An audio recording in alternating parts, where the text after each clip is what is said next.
हरे राम राम राम हरे हरे, हरे कृष्णा कृष्णा कृष्णा हरे हरे.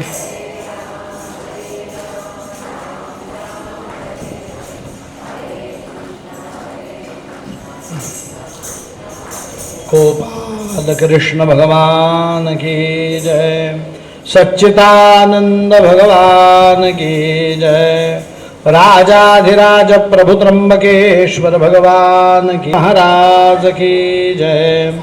ओम नमः पार्वती पतये, हर हर हर महादेव. इंदीवरेन्द्रमणिसुन्दरमिन्दिरेशं मन्दीकृतेन्द्रदिविवृन्दमनन्तवीर्यं मन्दस्मितप्रसरनन्दितलोकवृन्दं वन्दे दिनेन्द्रकुलनन्दन रामचन्द्रम्. आपदामपहर्तारं दातारं सर्वसम्पदां लोकाभिरामं श्रीरामं भूयो भूयो नमाम्यहं. राजाधिराज प्रभु रामचंद्र भगवान की जय. मनोजवं मारुततुल्यवेगं जितेन्द्रियं बुद्धिमतां वरिष्ठं वातात्मजं वानरयूथमुख्यं श्रीरामदूतं शरणं प्रपद्ये. अतुलितबलधामं हेमशैलाभदेहं दनुजवनुकृशाणुं ज्ञानिनाम् अग्रगण्यं सकलगुणनिधानं वानराणाम् अधीशं रघुपतिप्रियभक्तं वातजातं नमामि. श्रूयतां देवदेवेशो नारायण जगत्पते, त्वदीयेनावधानेन कथयिष्ये शुभा कथा. सगळ्यांनी म्हणायचंय ओम हरये नमः, ओम हरये नमः, ओम हरये नमः. आजचा कथा प्रसंग, काल भगवंतांनी यमुनेच्या तीरावरती सगळ्या गोपाळांसमवेत गोपाळकाला केला ही कथा श्रवण केली. बिभ्रत वेणुं जठरपटयो शृंगवेत्रे च कक्षे, वामे पाणौ मसृणकवदं तत्फलान्यङ्गुलीषु, तिष्ठन्मध्ये स्वपरिसुरदो भासयन्नर्मभिस्वै, स्वर्गे लोके मिशति भुभुजे यज्ञभुग्बाल केली. भगवंतांनी गोपाळकाला कसा केला हे सांगणारा हा संस्कृत श्लोक आहे. या श्लोकामध्ये असं म्हटलंय की भगवंतांना गोपाळांनी उष्ट्या हाताने खाऊ घातलं.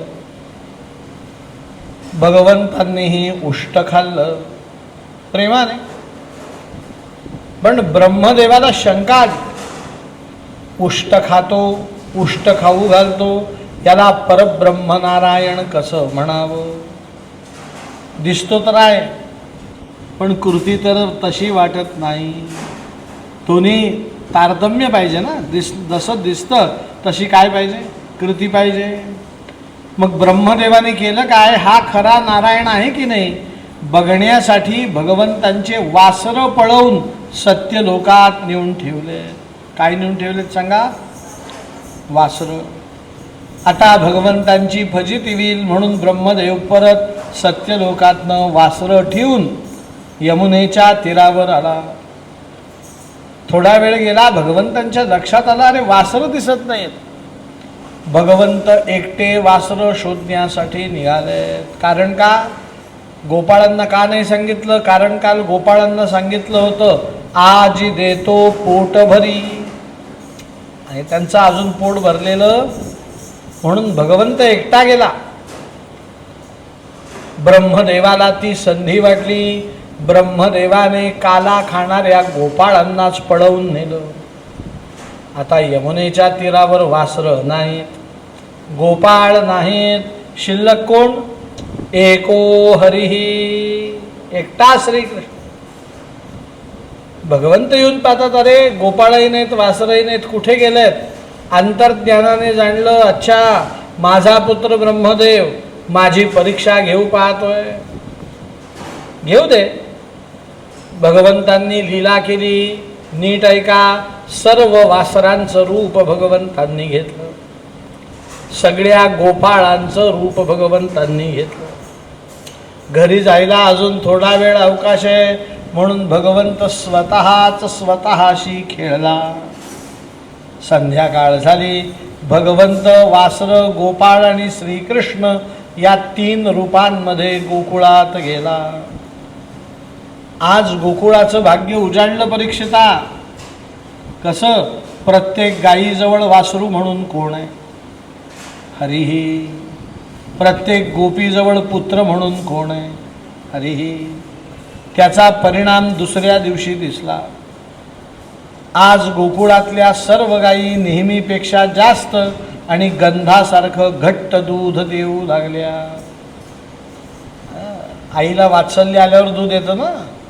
आता श्रीकृष्ण रूपी पुत्र असेल तर का नाही वात्सल्य येणार गायींना? गंधासारखं घट्ट आणि रोज 2 लिटर देणारी गाय 3 लिटर दूध देऊ लागली. परीक्षिता, यद्यपि गोपाळ आईच्या अंगावर स्तन्य प्राशन करत नाहीत, त्यांचं दूध पिण्याचं आता वय राहिलेलं नाही, पण श्रीकृष्ण रूपी पुत्र शेजारी आहे म्हणून प्रत्येक गोपीच्या स्तनातनं दुग्धधारा प्रवाहित होऊ लागल्या. गोकुळामध्ये आनंदी आनंद झाला. किती दिवस? 1 वर्षभर. 1 संवत्सर पर्यंत ब्रह्मदेव रोज यमुनेच्या तीरावर यायचा. आज फजिती व्हील, उद्या फजिती व्हील, परवा फजिती व्हील. वर्षभर काही फजिती झाली. भगवंत म्हणतात 1 वर्षात माझी फजिती झाली नाही, ती आता होणार आहे का? आज ब्रह्मदेवाला अद्दल घडवायची. काल 1 वर्ष संपलं. आज 1 वर्षानंतरचा पहिला दिवस भगवंत गायींच्या वासरांच्या रूपात होतेच, गोपाळांच्या रूपात होतेच, श्रीकृष्ण रूपात होतेच. आज 4थं रूप घेतलं, ब्रह्मदेवाचं रूप घेतलं आणि ब्रह्मदेव सत्यलोकात गेला. आश्चर्य घडलं परीक्षिता. सत्यलोकातला ब्रह्मदेव खोटा वाटायला लागला. जो खरा होता तो काय वाटायला लागला? आणि हा श्रीकृष्ण रूपातला ब्रह्मदेव खरा वाटू लागला. भागवतात नाही दिलं असं, पण आपण समजायला हरकत नाही.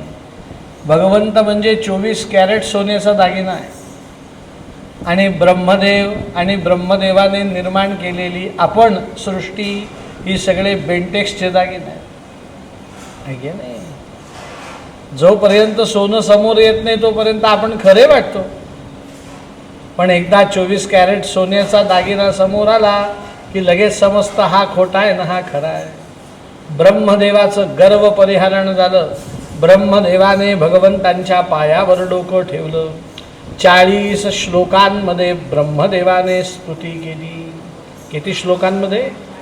ब्रह्मदेव म्हणतायत, ब्रह्मोवाच नवमीड्यते भ्रमपुषे तडिदंबराय गुंजावतंस परिपिच्छल सन्मुखाय वन्यस्त्रजे कवलवेत्र विषाण वेणु लक्ष्मश्रिये मृदुपदे पशुपांगजाय अस्यापि देव वपुषो मदनुग्रहस्य स्वेच्छामयस्य न तु भूतमयस्य कोपि नेशे महित्ववसितुं मनसान्तरेण साक्षात्मवैव किमुपात्मसुखानुभूते गोपाल कृष्ण भगवान. ब्रह्मदेव सुद्धा नारायणाला शरण आला. ब्रह्मदेव शरण आला म्हणजे काय? तर ब्रह्मदेव ही काही सामान्य व्यक्ती नाही, नारायणानंतरची सेकंड अथॉरिटी आहे. उपाध्यक्ष आहे तो. एखाद्याने काही मोठं मोठं सांगायला सुरुवात केली, काही लोक असतात की नाही फार मोठ्या मोठ्या गोष्टी सांग, मग आपण म्हणतो स्वतःला ब्रह्मदेव समजतोस का काय? ब्रह्मदेव फार अधिकारी आहे, पण तो ब्रह्मदेव सुद्धा नारायणाला शरण आला. ब्रह्मदेव जर नारायणाला शरण येत असेल तर आपणही कोणाला शरण गेलं पाहिजे? गोपाल कृष्ण भगवान की. परीक्षित राजाने नारायणाला नमस्कार केला. परीक्षित राजाने प्रश्न विचारला, मला भगवंतांचं सर्वोत्कृष्ट ऐश्वर्य सांगा. शुकमुनी सांगतात, ऐक परीक्षिता, एकदा गृहीदासीषु यशोदा नंदगेहिनी कर्मांतर नियुक्तासु निर्ममंथ स्वयं दधी यानी यानी ह गीतानि तद्बालचरितानि च दधि निर्मंथने काले स्मरंती तान्यगायत. एक दिवशी सगळ्या गोप मित्रांनी, मित्र हे मित्र असतात, त्यांना लहान मोठं काही असतं का हो? एकदा मित्र म्हणून बसलं की मित्र मित्रासारखे बोलतात, ऐके नाही. त्या मित्रांनी सांगितलं, म्हणे कृष्णा रोज आमच्या घरी यायचं, आमच्या घरी दूध दही लोणी चोरायचं, जास्त तू खायचं, थोडं थोडं आम्हाला द्यायचं. एवढं करून आमची आई आली की पळून जायचं आणि आमच्या आईचा मार आम्हाला खाऊ घालायचा. दूध आमचं, दही आमचं, लोणी आमचं, आई आमची, मारही आमचा, आणि तू मात्र नामा निराळा. ते काही नाही कृष्णा, आईचा मार काय असतो हे तुला सुद्धा कधीतरी समजलं पाहिजे. म्हणे काय करायचं सांगा. म्हणे कृष्णा ते काही नाही, उद्या पार्टी तुझ्या घरी.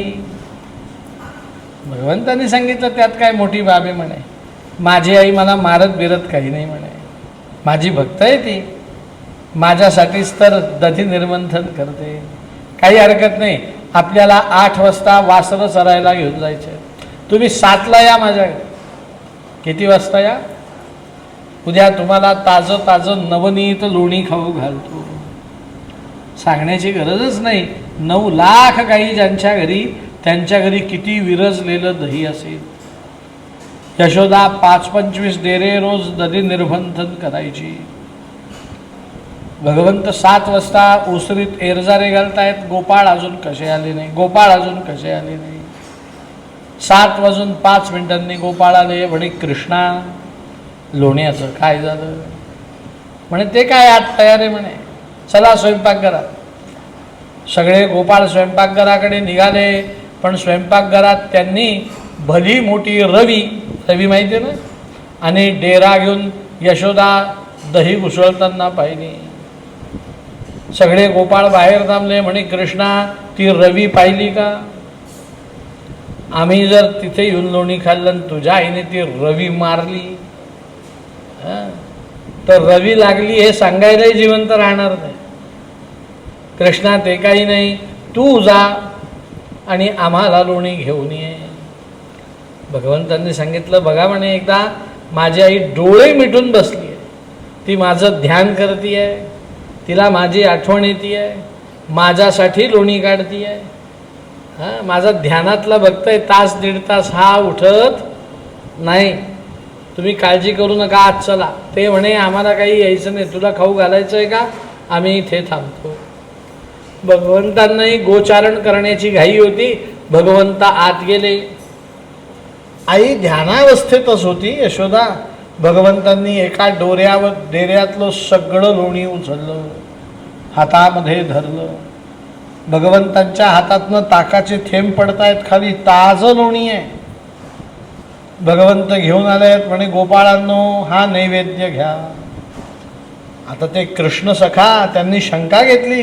म्हणे कृष्णा एवढं कोणी लोणी आणतं का घरातनं? एवढं मोठं एवढं आणतात? ज्या अर्थी तू एवढं आणलं त्या अर्थी हे लोणी शिळं असलं पाहिजे, त्याला वास येत असला पाहिजे, नाही तर एवढा तूही काही दानशूर नाही. भगवंतांनी सांगितलं, अरे मी प्रेमाने आणलंय, ताजं नवनी. ते बघा ताकाचे थेंब खाली पडताय. त्या मित्रांनी सांगितलं, म्हणे बाकीचं तू प्रवचन आम्हाला काही देऊ नको, हे लोणी गोड आहे याची खात्री पटवून दे. म्हणे कशी द्यायची? म्हणे आधी स्वतः तू खा.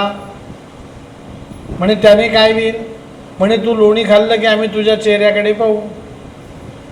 लोणी आंबट असेल तर तू चेहरा वेडा वाकडा करशील, आणि नवनीत लोणी उत्तम असेल तर जिभेवर ओठावरनं काय फिरवशील? जीभ फिरवशील.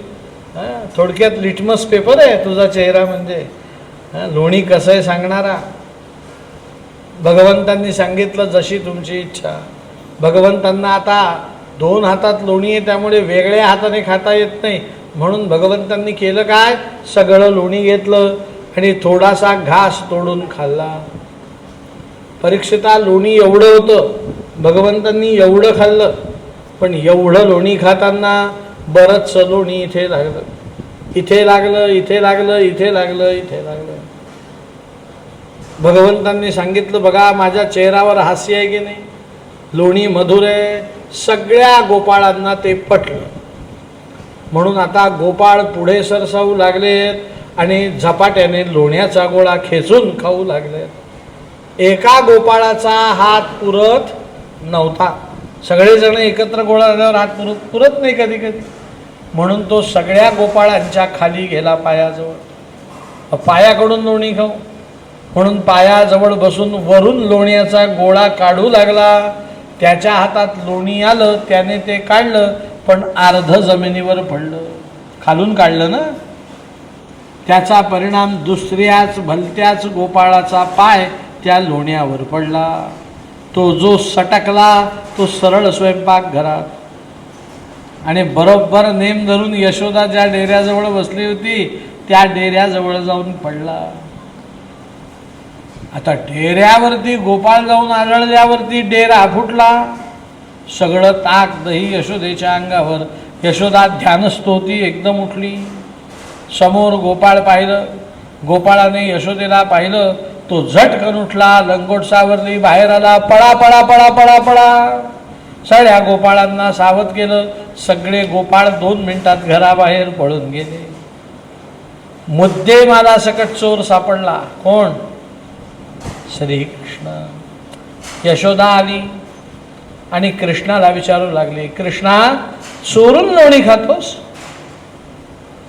भगवंतांनी मान डोलवली. आई, मी लोणी चोरून खाल्लेलं नाही. किंबहुना आई, मी लोणीच खाल्लेलं नाही. कोण म्हणतंय हे? ज्याच्या इथे लोणी दिसतंय, इथे लोणी दिसतंय, इथे लोणी दिसतंय, तो काय म्हणतोय? मी लोणीच खाल्लेलं नाही. या प्रसंगावरती जगप्रसिद्ध अभंग झाला, मैया मोरी मैं नहीं माखन खायो. ऐकलाय की नाही? आता काय मजेशीर अभंग लिहिलाय सूरदास महाराजांनी तो.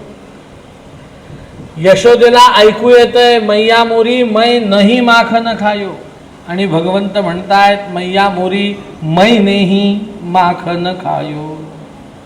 ते काय म्हणतायत? मैनेही माखन खायो, मीच खाल्ला.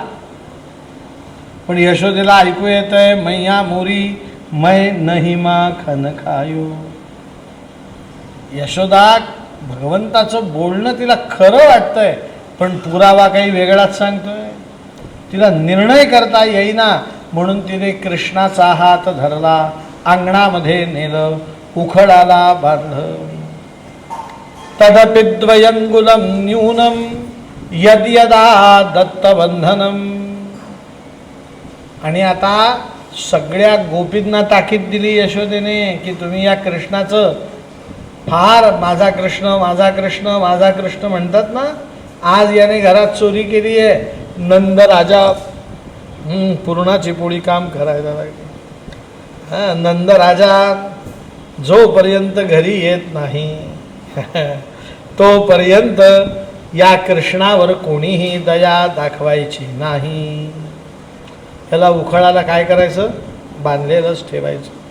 याचा न्याय याचे वडील करतील. सगळ्या गोपींना आनंद झाला की हा चोर सापडत नव्हता. आज त्याला पकडलं आणि बांधलं. म्हणून सगळ्या गोपी यशोदेकडे जाऊन कृष्णाला सोड बरं का, त्याने काही केलं नाही सांगतात, पण कृष्णासमोर आल्यावर त्याला असं असं करतात.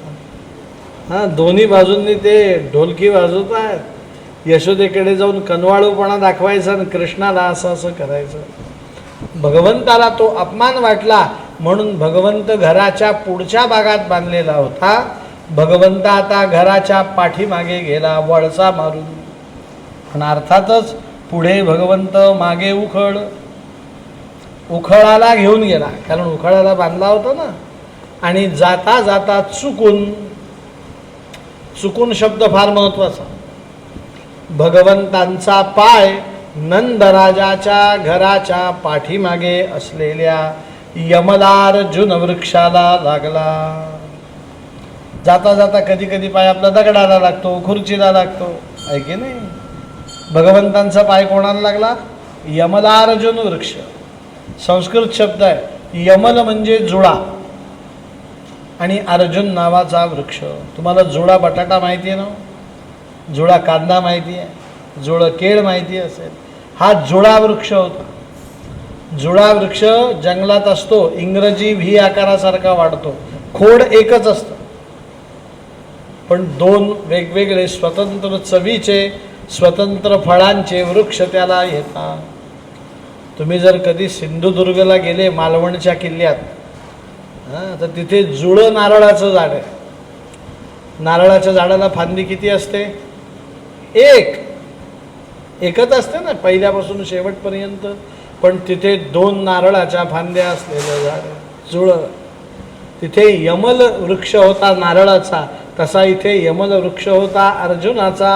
भगवंतांचा चरणस्पर्श झाला मात्र, आणि चरणस्पर्श होता क्षणी तो वृक्ष कडकड कडकड आवाज करून खाली पडला. चरणाचा स्पर्श झाला, वृक्ष पडला. आश्चर्य घडलं. त्या वृक्षातनं 2 गंधर्व बाहेर पडले. एका गंधर्वाचं नाव नलकूबर, एका गंधर्वाचं नाव मणिग्रीव. कोण होते हे? चित्रसेन गंधर्व, गंधर्वांचा राजा, त्याचे 2 जुळे मुलं. नारदांसमोर सरोवरात नग्न स्नान करत होते, म्हणून नारदांनी शाप दिला, वृक्षो भव. काय वा? झाड वा. म्हणे आम्ही छोटी चूक केली, शिक्षा मोठी दिली. नारदांनी सांगितलं, चला कर्म छोटं, शिक्षा मोठी ना, फळ चांगलं देतो. साक्षात पूर्ण परब्रह्म नारायणाच्या चरणाचा स्पर्श तुम्हाला हवे. आज श्रीकृष्ण भगवंतांच्या चरणाचा स्पर्श झाला आणि 2ही गंधर्व 3 युगांपासून जाड होते. किती? सत्य, त्रेता आणि द्वापर. आज 3 युगानंतर ते मुक्त झाले. पण मुक्त होता क्षणी ते आश्चर्यचकित झाले. त्यांनी तोंडात बोट घातलं. का? ते नंतर सांगतो, किंबहुना ते तुम्ही सांगा, मी ते काय म्हणतात ते सांगतो. आश्चर्यचकित होऊन नलकुबराने भगवंतांच्या उजव्या, मणिग्रीव गंधर्वाने भगवंतांच्या डाव्या पायावरती डोकं ठेवलं आणि भगवंतांची स्तुती केली. 2ही गंधर्व म्हणतात, वाणी गुणानुकथने श्रवणं कथायां हस्तस्य कर्मसु मनसः स्तव पादयोर्नः स्मृत्या शिरंस्तव जगत्प्रणामे दृष्टिः सतास्तु दर्शनेस्तु भवत्तनूनां. गोपाल कृष्ण भगवान. आश्चर्यचकित का झाले ते? कारण ते 2 गंधर्व 3 युगांपासून बंधनात होते. किती? मोठ्याने सांगा. तुम्हाला चहा पाजला की नाही? आम्ही पुरणाची पोळी खाऊ घातली की नाही? मग उत्तर द्या.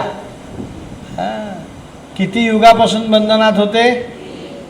आज त्यांना श्रीकृष्णाने मुक्त केलं. पण कुठल्या श्रीकृष्णाने मुक्त केलं? या प्रश्नाच्या उत्तरात ते आश्चर्यचकित का झाले याचं उत्तर आहे. 3 युगांपासून बंधनात असलेले गंधर्व स्वतः उखळाला बांधलेल्या म्हणजे बंधनात असलेल्या कृष्णाने मुक्त केले. लक्षात आलं का? भगवान श्रीकृष्णानं स्वतःला काय होतं? बंधन. तो स्वतः बांधलेला होता, स्वतः अडचणीत होता, स्वतः संकटात होता, पण तरी त्याने स्वतःचं बंधन, स्वतःचं संकट, स्वतःचं दुःख बाजूला ठेवलं आणि 2ही गंधर्वांना मुक्ती दिली. याचा अर्थ असा, भगवंत आपल्याला उपदेश करतात, एकतर मला बंधन असूच शकत नाही, मला अडचण असूच शकत नाही, माझ्यावर संकट असूच शकत नाही, पण यशोदेसारख्या परमप्रिय भक्ताने गमती गमतीत बंधन जरी घातलं तरी त्या बंधनाचा परिणाम मी तुमच्या बंधनावर होऊ देत नाही. मी तुम्हाला मुक्त करणार म्हणजे करणार. हे आश्वासन देण्यासाठी जणू भगवंतांनी दोनही गंधर्वांना मुक्ती दिली. गोपाल कृष्ण भगवान की. नंदराजाच्या कानावर वार्ता गेली. कृष्णाच्या अंगावर झाड पडलं, कृष्णाच्या अंगावर झाड पडलं, कृष्णाच्या अंगावर झाड पडलं. नंदराजा गायी मित्रांकडे सोपवून घोड्यावर बसून घरी आला. आल्याबरोबर रडू लागला आणि यशोदेला सांगितलं, यशोदे, हा जन्माला आल्यापासून पूतना राक्षसी आली, तृणावर्त दैत्य आला, याच्या अंगावर गाडा पडला. याचा अर्थ असा की हे गोकुळ कृष्णाला लाभलेलं नाही, म्हणून मी गोकुळ सोडतो. तेवढ्यात सगळे गोप गायी चारून घरी आले. नंदराजाचं हे वाक्य ऐकलं, मी गोकुळ सोडतो. सगळ्या गोपाळांनी सांगितलं, नंदराजा, तू जर गोकुळात राहणार नसशील तर आम्हीही गोकुळात राहणार नाही. सगळ्या गोपाळांनी दोन भाग केले. काही गोपाळ सगळ्या गोपाळांच्या गायी घेऊन चरायला जायचे आणि काही गोपाळ नवीन जागा शोधायला जायचे. 1 महिना झाला, नवीन जागा सापडली, तिथे वस्ती तयार केली आणि एका शुभ मुहूर्तावरती आपले गायी गुरं, सर्व घरातलं सामान, आपली कुलस्वामिनी इडा देवी सगळ्यांसमवेत सगळे गोपाळ त्या नवीन स्थानावरती गेले. परीक्षिताने विचारलं, ते नवीन स्थान कुठलं? शुकमुनी सांगतात, वनम वृंदावनम नाम पशव्यम नवकाननम गोपगोपीयम गवाम सेव्यम पुण्याद्री त्रिदिवीर्धम. वृंदावनम गोवर्धनम यमुना पुलिनानि च विक्षासीद उत्तमा प्रीती राम माधवयो नृप. वृंदावनात येऊन राहिलेत. कुठे? वृंदावनात गेलेत का तुम्ही? भगवान श्रीकृष्णांची सगळी लीला गोकुळ, वृंदावन, मथुरा आणि द्वारका या 4 ठिकाणी झाली. पण भगवंतांना या 4 ठिकाणात सगळ्यात जास्त काय आवडलं? वृंदावनम.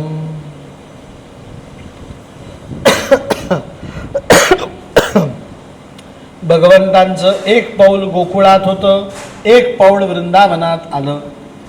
सीमेवरती आले भगवंत. कुठे आले? 1 पाऊल कुठे आहे? 1 पाऊल कुठे आहे? गोकुळ अजून सोडलेलं नाही, वृंदावन अजून धरलेलं नाही. अशा सीमेवर येता क्षणी भगवंतांनी थोडीशी माती सीमेवरची खाल्ली. एकदा क्रीडमानास्ते रामाद्या गोपदारका कृष्णो मृदम. मृद म्हणजे माती. मृदम भक्षितवान इति मात्रेण्यवेदयन्. भगवंतांनी गुपचूप माती खाल्ली, पण बलरामाने ती पाहिली. बलरामाने हात धरलं, आईकडे नेलं. म्हणे, आई पाहिलं का? सगळ्या गोप गोपी म्हणतात कृष्ण चोरून लोणी खातो, चोरून दही खातो, पण आई हा चोरून हल्ली माती सुद्धा खायला लागलाय. यशोदेने विचारलं, कस्मान मृदमदांतात्मन भवान भक्षितवान रहा. कृष्णा, अरे खादाड कृष्णा, हल्ली माती खातोस तू? कृष्णाने सांगितलं, आई माती मी खाल्लेली नाही. यशोदा म्हणते, असं का?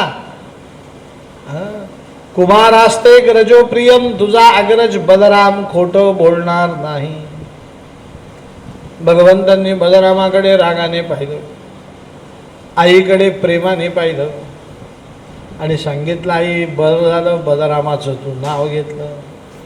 आई, सर्वप्रथम हा बलराम दादा जेवढा वरून गोरा दिसतो तेवढा आतून काय काळा आहे. माझं सारखं उणं धुणं काढत असतो, माझी सारखी चेष्टा करत असतो, मला मोठे डोळे करून सारखा रागवत असतो.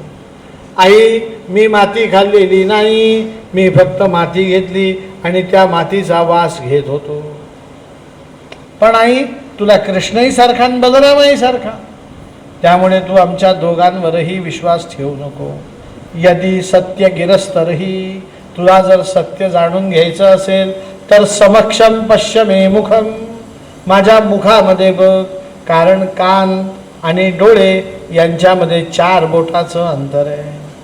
यशोदेने सांगितलं बरोबर आहे, कृष्णा तोंड उघड चला कर. भगवंतांनी मुख उघडलं, यशोदेने आत पाहिलं, काय दिसलं? खम ब्रह्म वायु आकाशः पृथ्वी विश्वस्य धारिणी. सगळं ब्रह्मांड दिसलं. काय दिसलं? तिला शोधायची होती मातीचा ढेकूळ, मातीचा कण, पण तिला काय दिसलं? सगळं ब्रह्मांड दिसलं. यशोदा आश्चर्यचकित झाली आणि म्हणू लागली, कृष्णा तू काही माती खाल्लेली दिसत नाही. कृष्णाला प्रेमाने जवळ घेतलं आणि भगवंतांनी सांगितले, आई मी तुझ्याशी कधीच खोटं बोलणार नाही.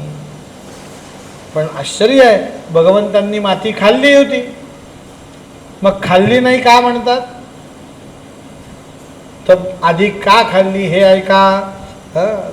उद्या इथे किती पान होणार आहे? 200 पान होणार आहे.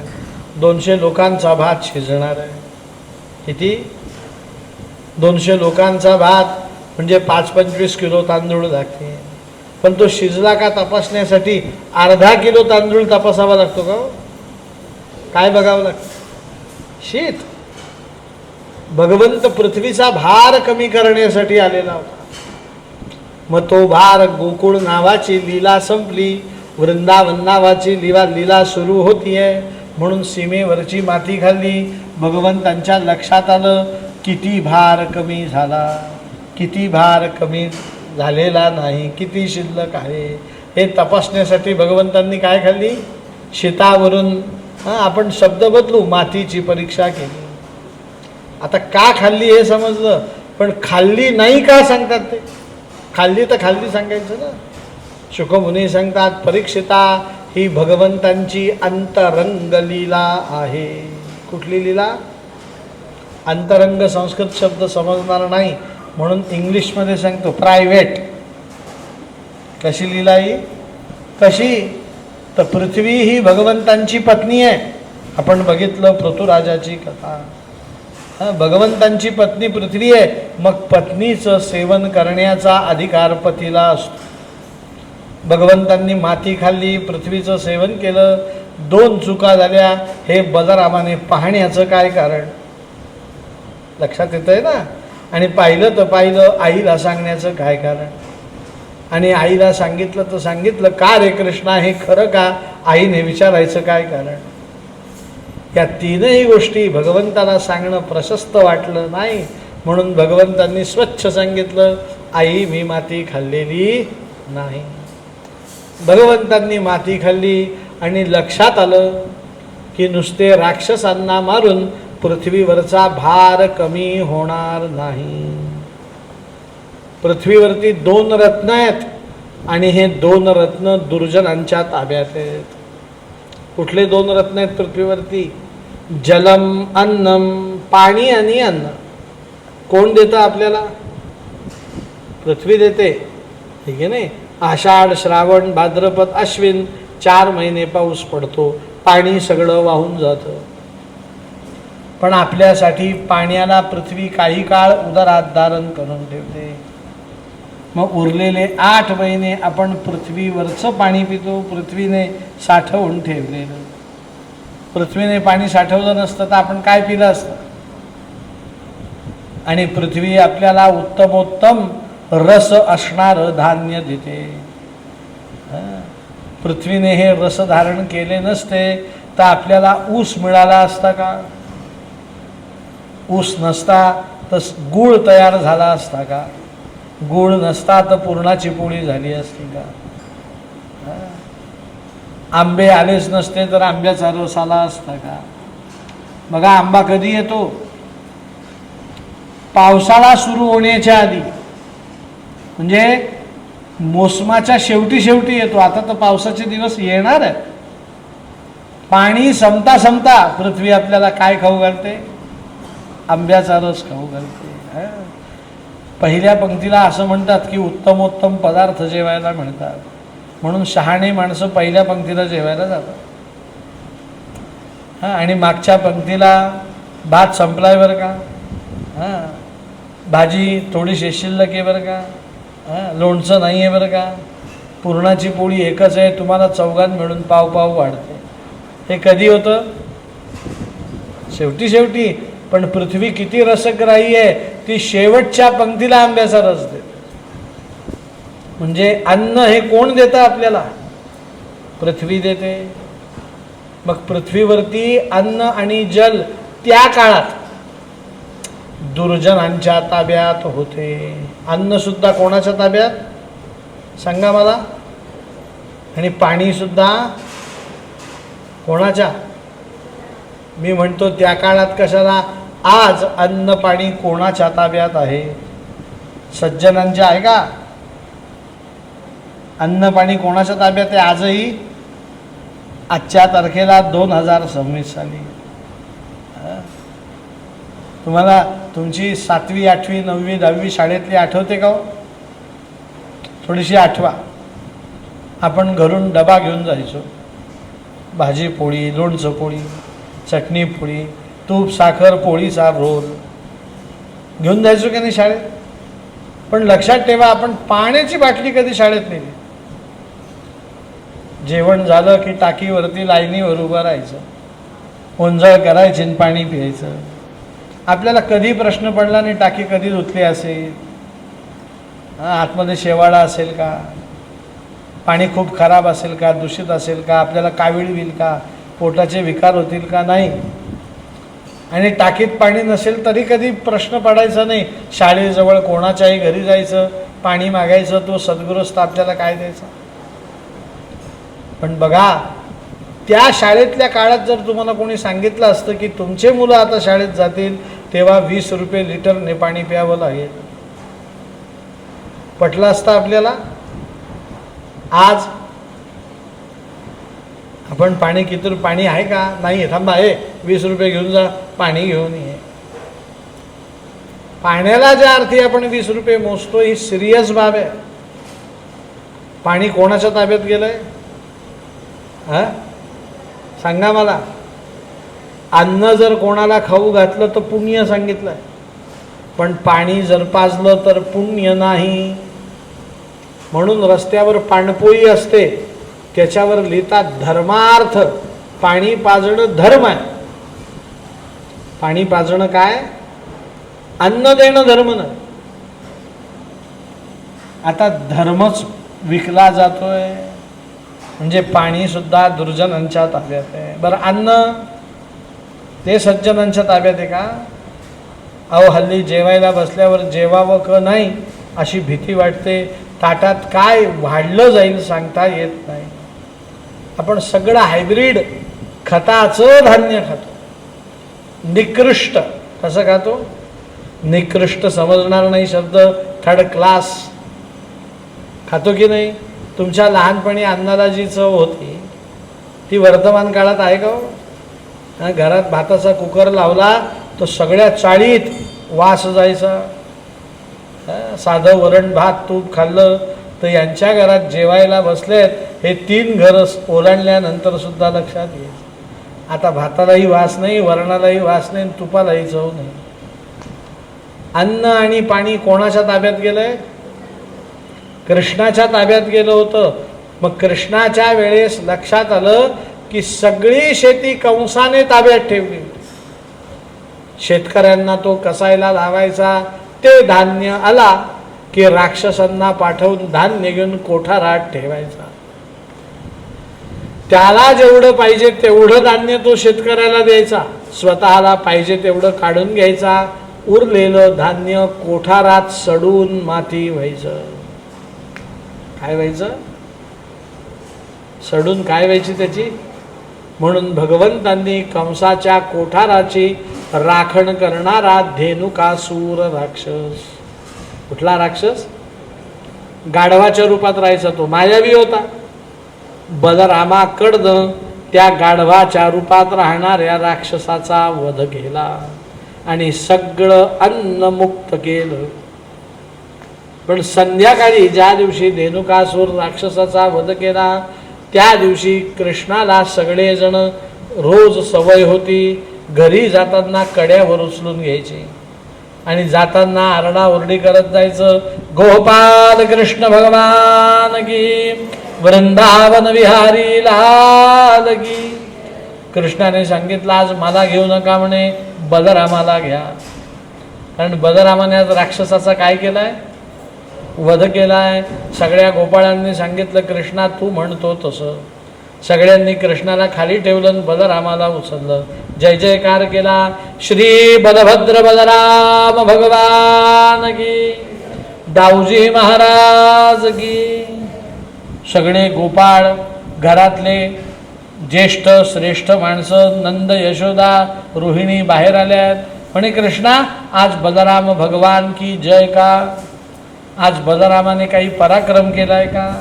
तर कृष्णाने खरं सांगायचं की नाही, याने राक्षस मारलाय म्हणून. कृष्णाने हसायला सुरुवात केली, तेही कुत्सित. म्हणे आई खरं सांग, मी कधी अर्धा फुलपात्रापेक्षा जास्त दूध तरी पितो का. म्हणे नाही ना कृष्णा. म्हणे मी 4 काजूंपेक्षा जास्त काजू खातो का. म्हणे नाही. म्हणे कधी मी जोर बैठका मारतो का. म्हणे नाही. म्हणे आई तरी मी पूतनेला मारलं, तृणावर्ताला मारलं, शकटासुराला मारलं. पण लिटर लिटर दूध पिणाऱ्या, ओंजळ ओंजळ काजू खाणाऱ्या, 1200 सूर्य नमस्कार घालणाऱ्या बलरामाने मारून मारून मारला कोण, तर एक गाढव मारला. काय मारला. तो होता राक्षस, पण कोणाच्या रूपात राहायचा. बलरामाला राग आला. म्हणे कृष्णा तू माझी चेष्टा करतोस, मला उणधुणं काढून माझा अपमान करतोस, म्हणून उद्यापासून तुझ्याबरोबर गोचारण करण्यासाठी मी येणार नाही. दुसऱ्या दिवसाची सकाळ आली. आज कृष्ण गोचारण करण्यासाठी निघाला. कसा. विना रामेण गाम कृष्णम यातवाचार्यतुम गतुम. विना रामेण, आज कोण बरोबर नाही, बलराम बरोबर नाही. आता एवढं स्वच्छ का लिहिलं भागवतात, कारण भगवंतांनी काल अन्नमुक्ती केली होती, आज भगवंतांना जलमुक्ती करायची होती. जलमुक्ती करण्यासाठी काय करावं लागणार होतं, तर जल दूषित केलं होतं कालीय नागाने, म्हणून कालीय नागाचं दमन करायचं होतं. मग कालीय नाग हा शेष आहे आणि बलराम शेषाचा अवतार आहे. भगवंत म्हणतात न जाणे हे 2 शेष जर एकत्र झाले तर दोघं मिळून आपल्याला काय करतील, विरोध करतील. याला राजकारण म्हणतात. 2 जाती एकत्र येऊ द्यायच्या नाही. भगवंतांनी युक्तियुक्तीने बलरामाला दूर ठेवलं. चेंडू पडल्याचं निमित्त केलं. कालीय डोहात उडी मारली. कालीय नागाने विषाचा फुटकार भगवंतावरती सोडला. न चलत तत्प्रहारेण, भगवंतावरती त्या विषाच्या पहाराचा काहीही परिणाम झाला नाही. पण भगवंतांनी कालीय नागाचा फणा धरला आणि कालीय नागाच्या फण्यावरती भगवंत उभे राहिले. परीक्षिता 1 2 3 प्रहर नृत्य केलं. किती प्रहर, 9 तास नृत्य केलं कालीय नागाच्या फण्यावर. कालीय नागा गलित गात्र झाला. त्याच्या मुखातले विषाचे दात पडले. रक्त वमन केलं, रक्ताची उलटी केली. कालीय नागाचं सर्व दमन भगवंतांनी केलं आणि कालीय नागाला सांगितलं आता मला कालीय डोहाच्या बाहेर नेऊन सोड. पण भगवंत 9 तास कालीय डोहात होते हे सांगायला काही गोपाळ घरी गेले आणि यशोदेला सांगितलं, यशोदाई तुझ्या मुलाने कालीय डोहात उडी मारली. यशोदा, नंद, बलराम तिघही घाबरले, कारण कालीय डोहातल्या पाण्याचा वास जरी घेतला तरी मनुष्य, गायी, वासरं काय व्हायचे, मृत व्हायचे. अनेक वासरांचे, गायींचे, माणसांचे सांगाडे तिथे पडलेले होते. आणि आज कृष्णाने उडी मारली म्हटल्यावरती सगळ्यांच्या काळजात धस्स झालं. यशोदा, रोहिणी, बलराम, नंदराजा सगळे रडतायत काठावरती. सारखे बुडबुडे पाण्यातनं येत आहेत. 9 तास आत होता ना भगवंत. यशोदेला वाटतंय कृष्णाचा श्वास गुदमरतोय, कृष्णाचा श्वास गुदमरतोय. पण थोडा वेळ झाला आणि कालिय नागाच्या फण्यावर उभं राहून भगवंत बाहेर आले. यशोदेने ते पाहिलं, जास्तच रडायला सुरुवात केली. नंदराजाला बिलगली, पाहिलं मग का म्हणे, माझ्या मुलाला किती विष चढलंय, सापाच्या फण्यावर तो उभा आहे. पण मी काल तुम्हाला सांगितलं, यशोदा म्हातारी होती, तिला काही तरुणपणी मुलगा झालाय का? तिने असं लांबून पाहिलं. शुकमुनी सांगतात, तिला कृष्ण विष चढला मनुष्याला की कसा होतो मनुष्य, आणि कृष्ण कसा होता. ती म्हणते, पाहिलं का कृष्ण किती काळा पडलाय. बलराम म्हणतो, काही तो काळाच आहे, काळा अजून काय पडायचा आहे. यशोदा म्हणते, बलरामा तुला आईचं हृदय समजणार नाही, आज कृष्ण थोडा जास्तच काळा दिसतोय. भगवंत म्हणतात, माझी आई घाबरली, मला काही झालं नाही हे तिला समजलं पाहिजे, म्हणून भगवंतांनी त्या फण्यावर परत नृत्य सुरू केलं. यशोदा अजून रडायला लागली. पहा म्हणे, कृष्ण कसा वेड्यासारख्या उड्या मारायला लागलाय, त्याला विष थोडं जास्तच चढलंय. आमच्या भगवंतांच्या लक्षात आलं, जोपर्यंत आईच्या मिठीत मी जात नाही तोपर्यंत आईला बरं वाटणार नाही. भगवंतांनी उडी मारली, कालिय डोहाच्या बाहेर आले. इतक्यात कालिय नागाने भगवंतांच्या पायावरती डोकं ठेवलं आणि सांगितलं, देवा तुम्ही चाललेत जा, पण माझ्या 3 प्रश्नांचे उत्तर द्या. म्हणे काय? म्हणे खरं सांगा, सर्पजात कोणी बनवली? म्हणे मी बनवली. सर्पाच्या मुखात विष कोणी ठेवलं? म्हणे मी ठेवलं. सर्पाला संतापी स्वभाव कोणी दिला? म्हणे मी दिला. म्हणे मग देवा, हे 3 गुण माझ्यात होते, तुम्हीच दिलेले होते, मग एवढे दात पाडायचं काय कारण? भगवंतांनी सांगितलं, कालिय नागा, मोठ्या वकिलासारख्या गप्पा मारतोस. 3 गोष्टी माझ्याकडनं कबूल करून घेतल्या, पण 4थी गोष्ट सोयीस्कर विसरला. सर्पाला हे 3 दुर्गुण मी दिले, म्हणून सर्पाला सांगितलं, तू रमणक द्वीपामध्ये राहा. कुठे राहा? मोठ्याने सांगा. रमणक द्वीप. रमणक द्वीप म्हणजे काय? जमिनीच्या खाली 16 फूट. सर्पाने जमिनीवरती यायचं नाही. कुठे राहायचं? जमिनीच्या खाली 16 फूट. रमणक द्वीप, आपल्या भाषेत बिळात राहायचं.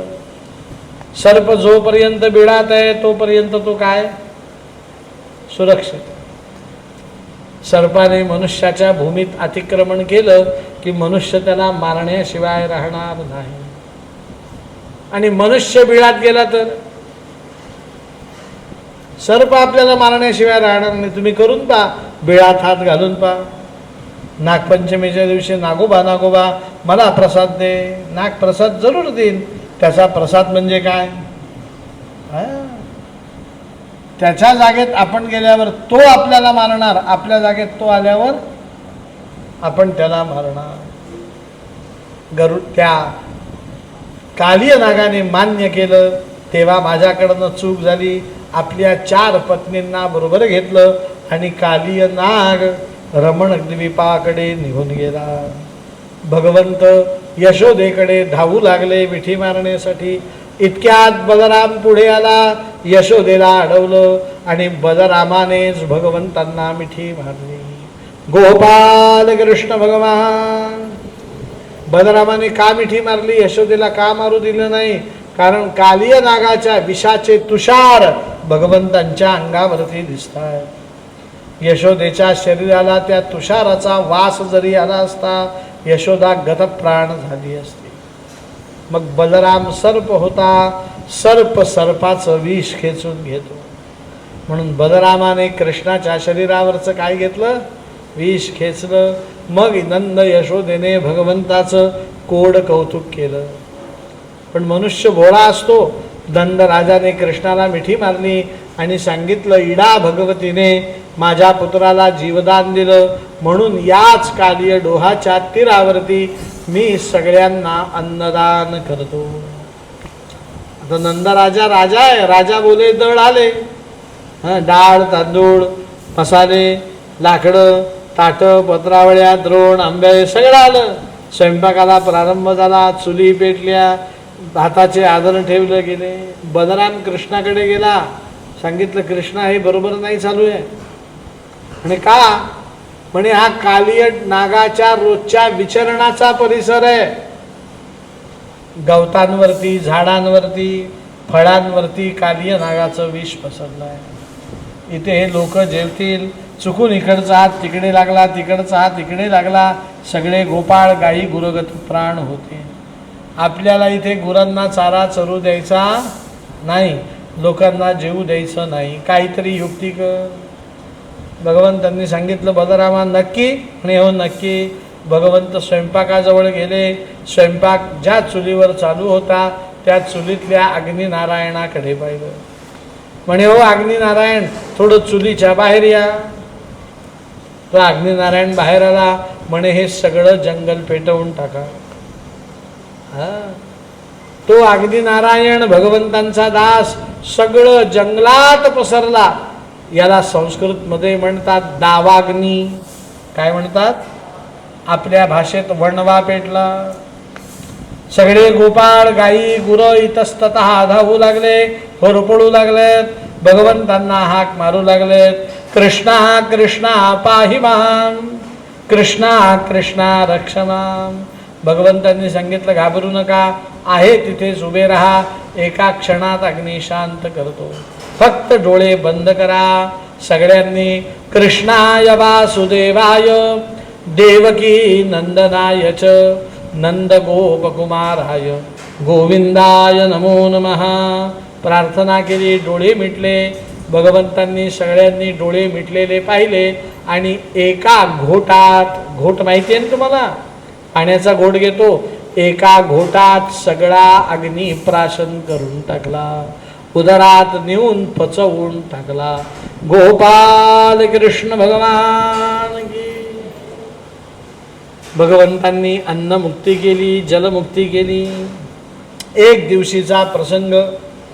उत्तर प्रदेशात कोहरा पडतो थंडीत, माहिती आहे का तुम्हाला? धुकं पडतं तिकडे, आपली थंडी काहीच नाही.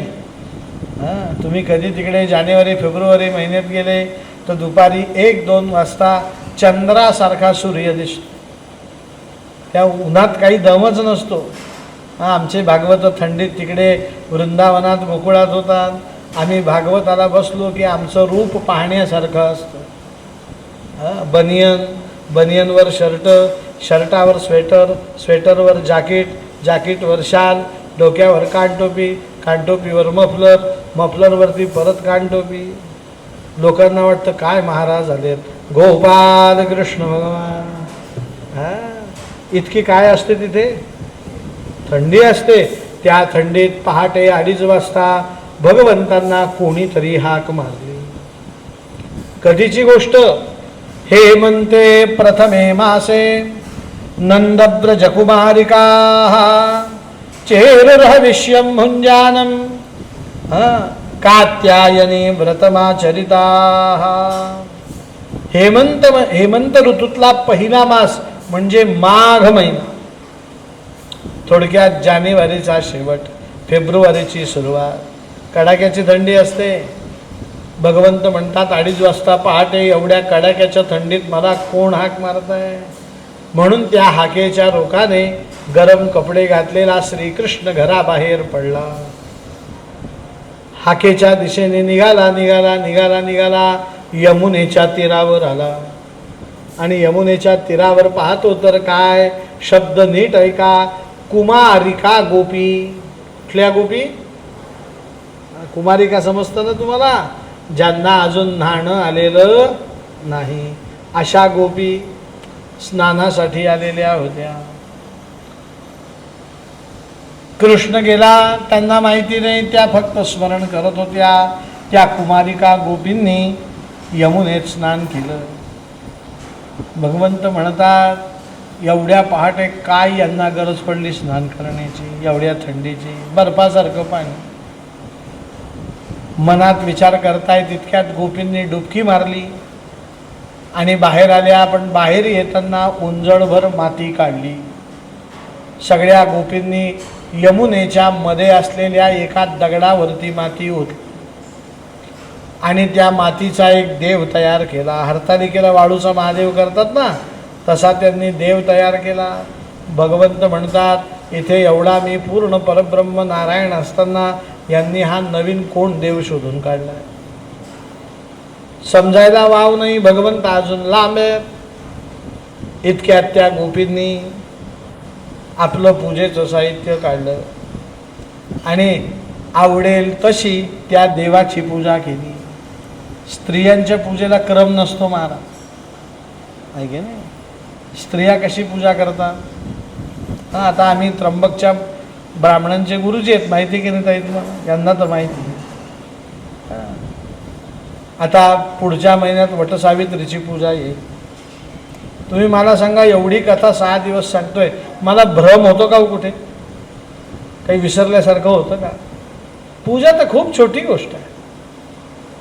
आम्ही त्या वडाच्या झाडाजवळ पूजा सांगायला गेलो की जी बाई पूजा करायला येते ती पहिल्यांदा मनाची कल्पना करते की गुरुजींनी सकाळीच 7 वाजता भांग प्यायलेली आहे, चहाच्या ऐवजी. काय प्यायली आहे ही तिची कल्पना पक्की असते आणि ती आपल्यावर विश्वास न ठेवता पूजा करते. कशी? तर आपण म्हटलं 3 वेळा पाणी प्या, केशवाय स्वा, नारायणाय स्वा, माधवाय स्वा. ती पिते, पाणी सोडते. मग आपण म्हणतो कपाळाला कुंकू लावा, हळद लावा, 4 वेळा नमस्कार करा, 11 वेळा नमस्कार करा, हातात पाणी घ्या. क्रम आहे ना हा. ती 2-4 मिनटं पूजा करते करते करते आणि तिला असं वाटतं गुरुजींना भांग चढायला लागली. का असं वाटतं? तिला त्या बाकीच्या पूजेशी काही घेणं देणं नसतं. तिला 2 गोष्टींशी घेणं असतं. एक आंब्याचं वाण लावायचं आणि वडाला दोरा गुंडाळायचा. आपण म्हटलं वडाच्या झाडाला दूध वाहा, ती बाई उठते, आंबे ठेवते. दही वाहा म्हटल्यावर दोरा गुंडाळते. हां, मला नमस्कार करा म्हटल्यावर घरी निघून जाते.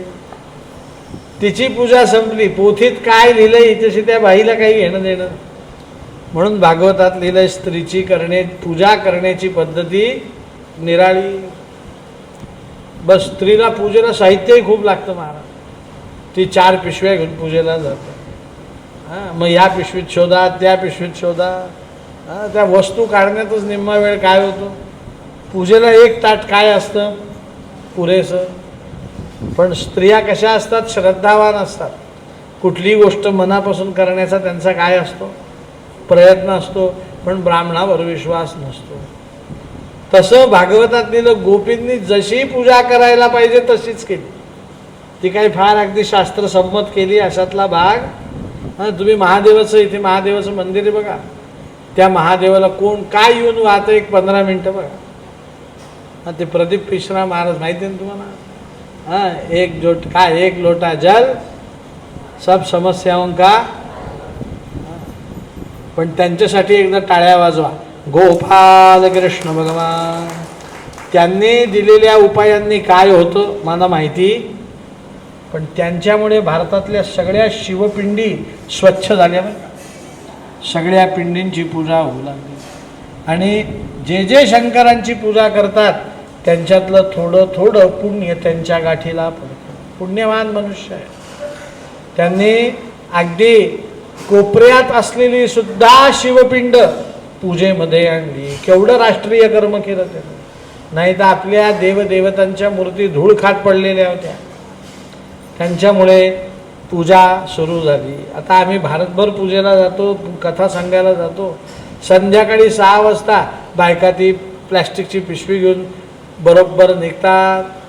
त्यांचा थोडा पाठलाग केल्यावर लक्षात येतं या जाऊन जाणार कुठे? शंकराच्या मंदिरात. आणि तिथे नंबर लावून पूजा करतात. कशी पूजा? आपला धर्म वाढीला लागल्याचं हे काय लक्षण आहे? हां, त्यांचं कौतुक केलं पाहिजे. त्यांनी फार मोठं राष्ट्रीय कर्म केलं. तर गोपींची पूजा झाली. भगवंतांना समजेच ना ह्या कुठला देव आहे. इतक्यात गोपींनी हात जोडले आणि त्या देवाची प्रार्थना केली. भगवंतांनी गोपींच्या मनात जाऊन ती प्रार्थना ऐकली. गोपी म्हणत होत्या, तुम्हीही म्हणा. काय म्हणतायत गोपी? सगळ्यांनी म्हणा, मोठ्या आवाजात म्हणा. फार महत्वाची प्रार्थना आहे. सगळ्या गोपी म्हणतायत, कात्यायनी महाभागे महायोगिन्यधीश्वरी नंदगोपसुतं देवी पतिं मे कुरुते नमः. गोपाल कृष्ण भगवान की. या प्रार्थनेचा अर्थ कात्यायनी म्हणजे पार्वती.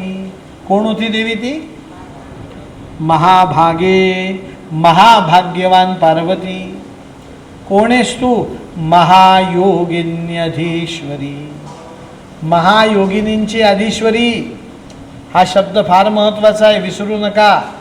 काही ठिकाणी काही देव्या अशा असतात की त्यांच्या नावावरनं आपल्याला काही बोध होत नाही. उदाहरणार्थ तळजाई माता. काय समजायचं कुठली देवी आणि काय देवी?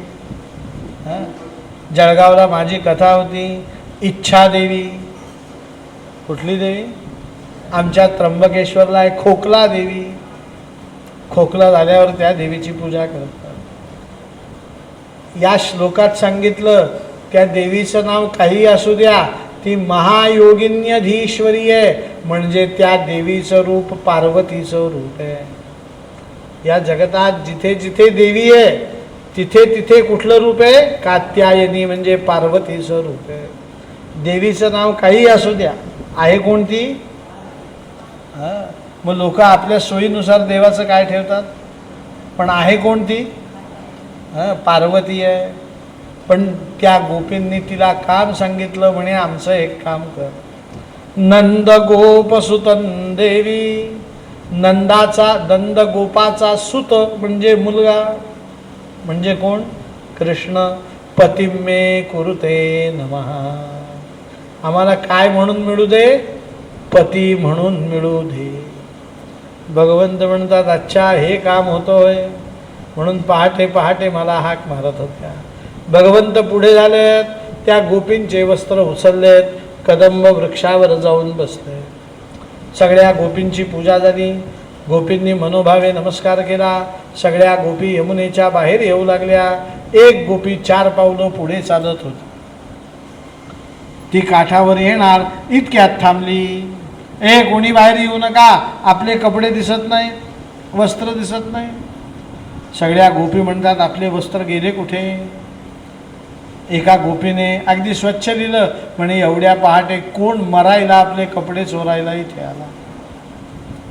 एक गोपी म्हणते, कोणी मनुष्य तर येणार नाही, वृंदावनात वानरं फार, कोण आला असेल? माकडाची शंका आली म्हणून झाडाकडे पाहिलं तर कृष्ण दिसला. कृष्णाच्या हातात वस्त्र दिसले. सगळ्या गोपींना आनंद झाला. शुभ लक्षण वाटलं. ज्याच्यासाठी पूजा करतोय तो समोर दिसला. ऐके नाही? ज्यांनी लव्ह मॅरेज केलं त्यांना माहिती आहे, ज्याच्यावर प्रेम करतो आपण, देवाकडे प्रार्थना केली, तो व्यक्ती देवळातनं बाहेर पडता क्षणी दिसला तर ते काय वाटतं?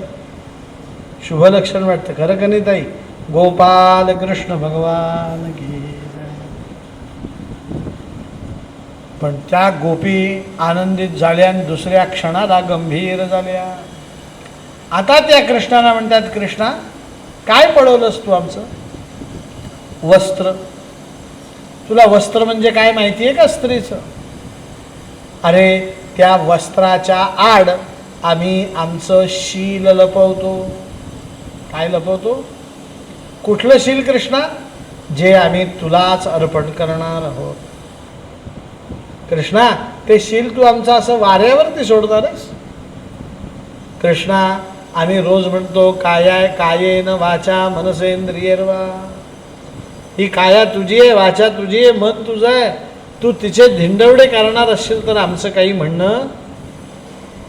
भगवंत कदंब वृक्षावरनं खाली उतरला आणि गोपींना रागावू लागला. म्हणजे गोपींनो, फार शास्त्र सांगायचं नाही, फार पांडित्य करायचं नाही, फार विद्वानाचा आव आणायचा नाही. गोपींनो तुम्ही काय केलं माहिती आहे का? म्हणे काय? म्हणे एवढं कात्यायनी देवीचं व्रत केलं. खरं सांगा, काल उपवास केला की नाही तुम्ही? गोपींनी सांगितलं, हो कृष्णा, चेरुर हविष्यम भुंजानम, आम्ही हविषान्न खाल्लं काल. काय खाल्लं? शब्द सांगा. हविषान्न. हविषान्न म्हणजे काय? हविषान्न खाऊन उपवास करणे याचा अर्थ फक्त भाजलेलं खायचं. मक्याचं कणीस, भाजलेल्या शेंगा, हे गेले भाजलेले पदार्थ खाणे याला म्हणतात हविषान्न. म्हणे एवढं हविषान्न खाल्लं. कात्यायनी देवीची पूजा करायला पहाटे आल्या, पूजाही केली, पण ती पूजा करत असताना 8 जणांचा अपमान केला. किती? त्याने सांगितलं, कोणाचा अपमान केला? म्हणे गोपींनो, तुम्ही नग्न पाण्यात स्नानाला उतरले. कसे उतरले? नग्न. आणि पाण्यात नग्न जाता क्षणी पाण्याची देवता वरुण ती तुमच्यावरती नाराज झाली. पाण्यात कुठला देव राहतो? वरुण देव राहतो एक. आणि त्या वरुणाबरोबर 7 मातृका राहतात. आपल्या नाशिक किंवा आपल्या उत्तर महाराष्ट्रात त्यांना 7 आसरा म्हणतात. त्यांचे नावं काय आहेत? मत्सी, कुर्मी च वाराही, मांडुकी, मकरी तथा ग्राहकी, क्रौंचिकी चैव सप्तहिता जलमातरः. आवाज येतोय ना ऐकू? थोडा थोडा. एक वरुण आणि 7 मातृका यांचा काय झाला? नग्न स्नान केल्याने अपमान झाला. म्हणे मग कृष्णा, म्हणे तुमचं व्रत असफळ झालं. म्हणे कृष्णा असं म्हणू नको. मग भगवंतांनी सांगितलं, गोपींनो, आज परत तुम्ही उपवास करा. काय करा? उपवास करा. आणि उद्या 1 वस्त्राहून स्नान करा. स्नानाला याल त्यावेळेस कमीत कमी अंगावरती किती वस्त्र पाहिजे? म्हणजे जलदेवतेचा अपमान होणार नाही.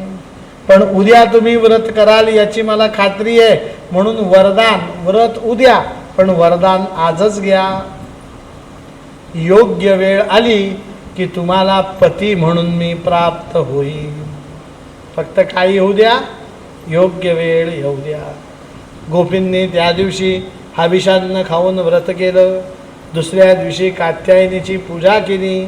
आणि ही पूजा झाल्यानंतर माघ, फाल्गुन, चैत्र, वैशाख, ज्येष्ठ, आषाढ, श्रावण, भाद्रपद 8 महिने झाले. 15 दिवस झाले अश्विन महिन्यातली पौर्णिमा आली, जिला तुम्ही कोजागिरी पौर्णिमा म्हणता.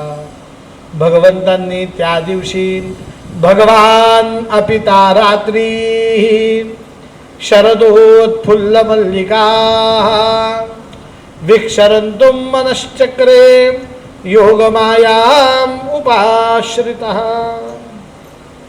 निधिवनामध्ये जाऊन मध्यरात्री 12 वाजता बासरी वाजवली. किती वाजता? कुठल्या वनात? निधिवनात. जवळ आहे, वृंदावनाच्या अगदी जवळ निधिवन. सगळ्या या कुमारिका गोपी तिथे आल्या. नटून थटून सजून आल्या. वधू वेश धारण करून आल्या.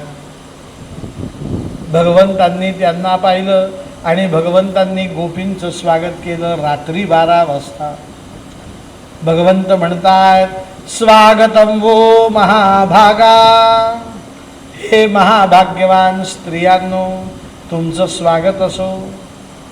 सगळ्या गोपींना आनंद झाला. कृष्णाने आपलं स्वागत केलं. भगवंत म्हणतात, आज पती म्हणून मी यांना प्राप्त होणार आहे. लग्नाआधी एक परीक्षा घेऊन टाकू. भगवंतांनी प्रश्न विचारला, का ग गोपींनो, मध्यरात्री 12 वाजता एका परपुरुषाकडे यायला तुम्हाला संकोच वाटत नाही का? गोपींनी उत्तर दिलं, अर्ध बरोबर अर्ध चूक. कसं उत्तर दिलं? अर्ध आणि अर्ध चूक. गोपींनी म्हटलं, कृष्णा त्यात काय संकोच? आम्हाला तुझ्याशिवाय कोण आहे? बरोबर उत्तर आहे. आपल्याला भगवंताशिवाय कोणीही नाही. पण अर्ध उत्तर चुकीचं दिलं आणि त्या हसत हसत म्हणतात, कृष्णा तुलाही आमच्याशिवाय कोण आहे. असं परमार्थात कधीही म्हणायचं नाही. परमार्थात भगवंतांचे 1 से 1 भक्त आहेत. आपण फक्त भगवंता तुझ्याशिवाय आम्हाला कोणी नाही हे म्हणण्याचे अधिकारी आहोत. भगवंतांना ते आवडलं नाही म्हणे गोपींच्या मनात अजून थोडा अभिमान आहे, म्हणून भगवंत अदृश्य झाले. सगळ्या गोपी रडू लागल्या आणि रडता रडता रडता रडता भगवंतांचा विरह सहन होईना म्हणून गोपींनी रडत रडत गोपी गीत म्हटलं. काय म्हटलं? येतं का कोणाला गोपी गीत? येतं? कोणाला येतं? सुरुवात काय?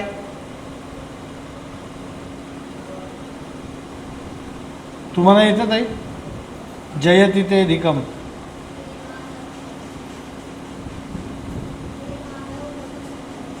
नाही नाही.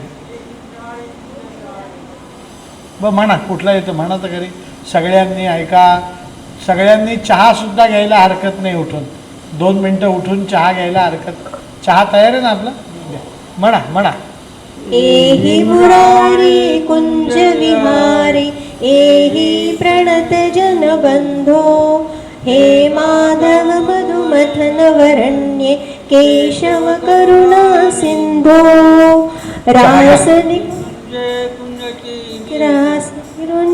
रास हि कुंजे नियती गुणज प्रणतावरसिस सारम एहि निभृत पथपांत त्वामहियाचे दर्शन दानम हे